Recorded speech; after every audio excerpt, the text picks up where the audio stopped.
আগেই সরি চেয়ে নিচ্ছি, কারণ ভিডিও দিতে সত্যি খুব লেট হয়ে যাচ্ছে, একটু ব্যস্ততার মধ্যে আছি।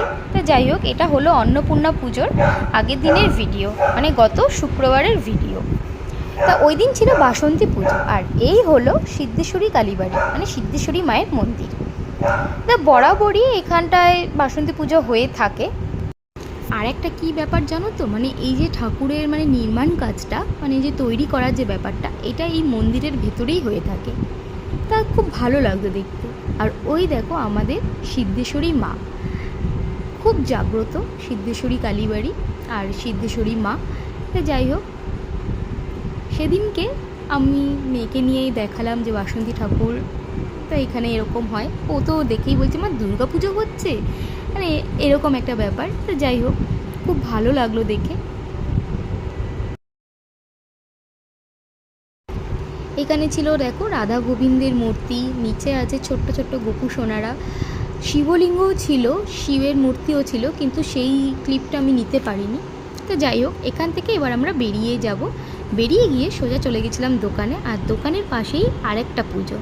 কী পুজো জানো? এখানে চৈত্রকালী পুজো। প্রত্যেক বছর এখানে চৈত্রকালী পুজোটা হয়ে থাকে, আর খুব জাগ্রত এই পুজোটা, মানে মা না মানে ভীষণ জাগ্রত, এটা শুনেছি। তা যাই হোক, কোনো বছরই আসা হয় না, আমি শুনি যে এখানে খুব ভালো ধুমধাম করে পুজোটা হয়।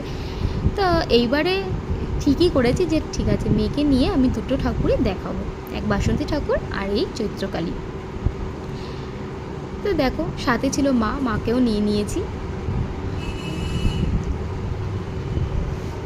এই দেখো চৈত্রকালী মা, দেখা মাত্রই না গাটা যেন শিউরে উঠেছে। মানে অনেকের কাছেই আমি শুনেছি যে এই মা খুব জাগ্রত হয়, মানে যার যেটা মনোবাঞ্ছনা থাকে সেটা পূর্ণ হয়। তা মানে মানে কোনোদিনও দেখিনি তো, মানে এই প্রথমবার দেখে না মানে সত্যি মানে গাটা শিউরে উঠেছিল। তো যাই হোক, তারা মায়ের পাশে ছিল ব্রহ্মা। তারপরে আর কি, রাত্রি তখন বাজে প্রায় 9:30। ব্যাস টাটা করে বেরিয়ে পড়লাম বাড়ির উদ্দেশ্যে।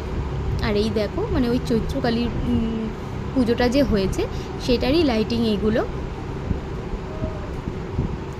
চলো, আজকের মতন ভিডিওটা এখানেই রাখছি।